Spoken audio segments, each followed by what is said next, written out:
Bonjour, Média Espérance est en train de monter pour toi un projet, une série de vidéos, de formations qui vont te permettre d'assister à la messe du dimanche, étape par étape. Notre objectif, c'est de te rendre à l'aise de venir à la messe et de connaître les usages qui sont normaux pour un pratiquant. Bienvenue. Lors de la première présentation, nous avons couvert les rites initiaux et la liturgie de la parole. Nous poursuivons donc au cours de cette présentation avec la suite de la liturgie de la messe. Nous avons déjà vu que la messe est composée de 4 moments qui sont les rites initiaux, la liturgie de la parole, la liturgie de l'Eucharistie, les rites de conclusion que sont la bénédiction et l'envoi. Nous vous présenterons maintenant les rites des 2 moments restants, la liturgie de l'Eucharistie et les rites de conclusion.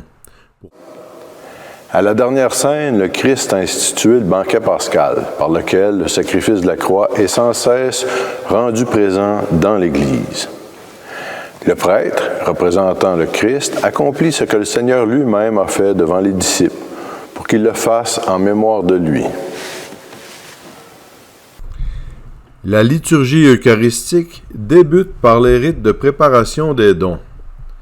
D'abord, on prépare l'autel ou table du Seigneur, qui est le centre de toute la liturgie eucharistique, en y plaçant le corporal, le purificatoire, le missel et le calice. Le prêtre reçoit ensuite les offrandes pour les déposer sur l'autel.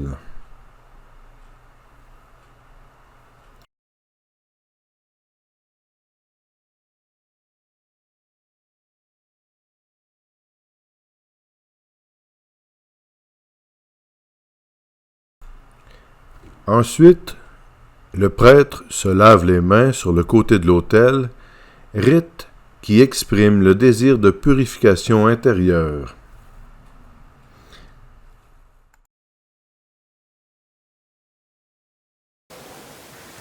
Par une formule, le prêtre invite l'Assemblée à prier sur les offrandes. Frères et sœurs, prions ensemble au moment d'offrir le sacrifice de toute l'Église. Pour la gloire de Dieu et le salut du monde. Une fois conclue la préparation des dons, le prêtre dit une prière sur les offrandes qui se termine généralement ainsi: par Jésus-Christ, le Christ, notre Seigneur. Puis le peuple s'unit à la prière et la fait sienne par l'acclamation Amen. C'est maintenant que commence ce qui est le centre et le sommet de toute la célébration, la prière eucharistique, qui est la prière d'action de grâce et de sanctification. Le Seigneur soit avec vous. Élevons notre cœur. Rendons grâce ensemble au Seigneur notre Dieu. Cela est juste et bon.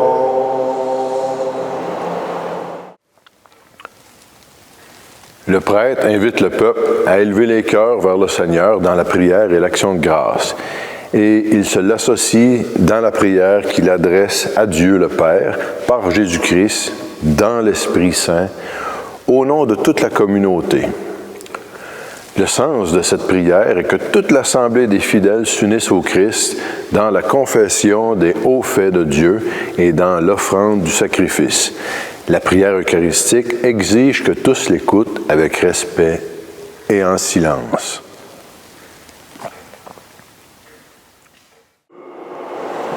Vraiment, Père très saint, il est juste et bon pour ta gloire et notre salut de t'offrir notre action de grâce, toujours et en tout lieu par ton Fils Jésus-Christ, notre Seigneur. Il est ta parole vivante par qui tu as créé toutes choses. C'est lui que tu as envoyé comme Rédempteur et Sauveur, Dieu fait homme, conçu de l'Esprit Saint et né de la Vierge Marie. Pour accomplir jusqu'au bout ta volonté et rassembler du milieu des hommes un seul peuple qui t'appartienne, il étendit les mains à l'heure de la Passion, afin que soit brisée la mort et que la résurrection soit manifestée. C'est pourquoi, avec les anges et tous les saints, nous chantons sans fin cet hymne de louange. Sanctus, Sanctus, Sanctus Dominus Deus Sabaoth, pleni sunt celi et terra. Après le Sanctus, c'est l'Épiclèse. Par des invocations particulières, l'Église implore la puissance de l'Esprit Saint pour que les dons offerts par les hommes soient consacrés, c'est-à-dire qu'ils deviennent le corps et le sang du Christ, et pour que la victime sans tache, qui sera reçue par la communion, profite au salut de ceux qui vont y participer. Au moment d'être livré et d'entrer librement dans sa passion, il prit le pain. Il rendit grâce. Il le rompit, il le bénit. Et il le donna à ses disciples en leur disant, « Prenez et mangez-en tous, ceci est mon corps livré pour vous. »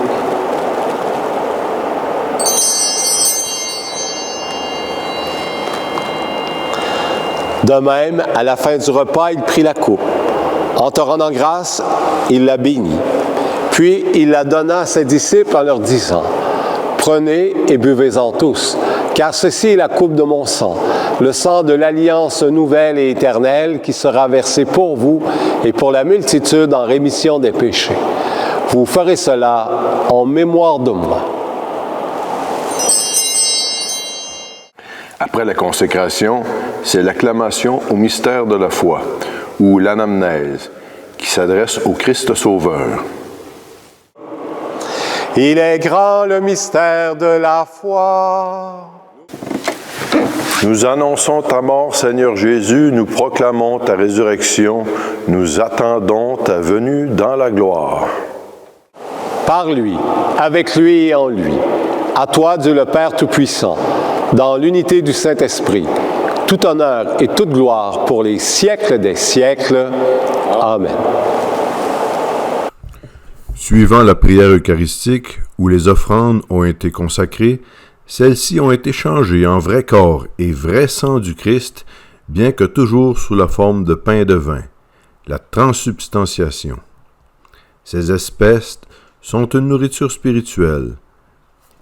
Elles sont le corps et le sang du Christ pour que l'Église, réunie, communie au corps et au sang du Christ, soit remplie d'Esprit Saint et obtienne la vie éternelle, le salut. Puisque la célébration eucharistique est le banquet pascal, il convient que, selon l'ordre du Seigneur, son corps et son sang soient reçus par les fidèles, bien préparés, comme une nourriture spirituelle. C'est à cela que tendent la fraction et les autres rites préparatoires par lesquels les fidèles sont immédiatement amenés à la communion.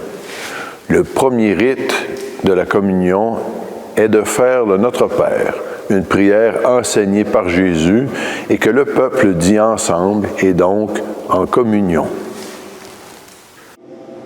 Notre Père qui es aux cieux, que ton nom soit sanctifié, que ton règne vienne, que ta volonté soit faite sur la terre comme au ciel. Donne-nous aujourd'hui notre pain de ce jour. Pardonne-nous nos offenses comme nous pardonnons aussi à ceux qui nous ont offensés. Et ne nous laisse pas entrer dans la tentation. Après le Notre Père, le prêtre prononce l'embolisme, qui est une demande pour toute la communauté des fidèles de libération de l'emprise du mal. Délivre-nous de tout mal, Seigneur, et donne la paix à nos cœurs. Par ta miséricorde, libère-nous de tout péché. À la vue de toute épreuve, nous qui attendons que se réalise cette bienheureuse espérance, l'avènement du Christ, notre Sauveur. C'est à toi qu'appartiennent le règne, la puissance et la gloire pour le siècle des siècles. Ensuite vient le rite de la paix. L'Église implore la paix et l'unité pour elle-même et toute la famille humaine, et les fidèles expriment leur communion dans l'Église ainsi que leur amour mutuel avant de communier au sacrement. Seigneur Jésus-Christ, quand tu viens dans notre vie, c'est pour exercer le signe de ta présence constante, celui de la paix. Que la paix du Seigneur soit toujours avec nous. Et dans la charité du Christ, le Père.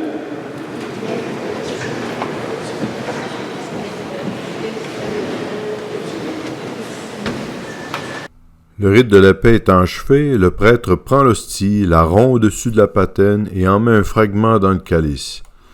La fraction du pain est un signe très ancien qui, par son symbolisme, donne le Christ en partage pour le monde. Le corps mélangé au sang est symbole de destinée du Christ. Nous sommes appelés à la destinée du Christ pour son règne de paix. La fraction du pain est accompagnée du chant de l'agneau de Dieu.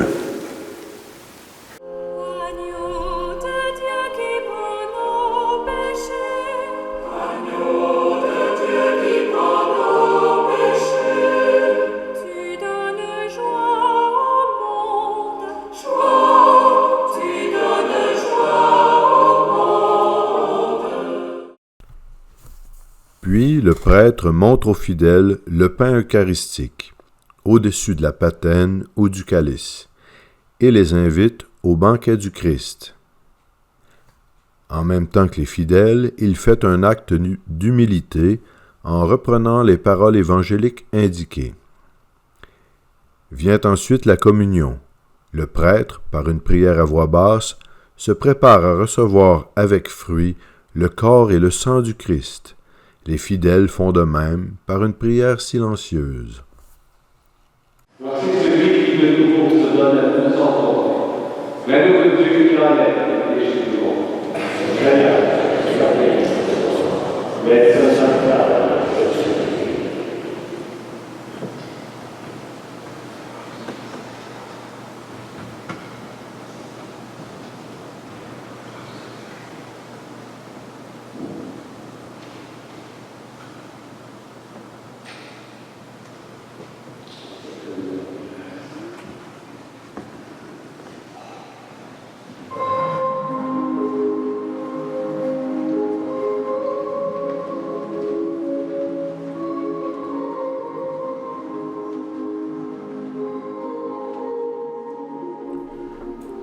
Le prêtre ou le ministre de la communion s'approche ensuite des communiants. Il montre à chacun l'hostie en l'élevant légèrement et dit « Le corps du Christ ». Le communiant répond alors « Amen ».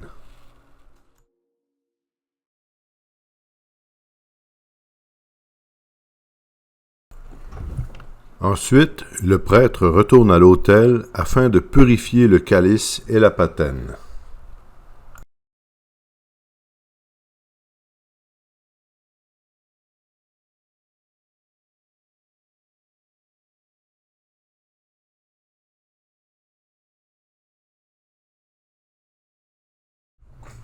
Pendant ce temps, l'assemblée prie.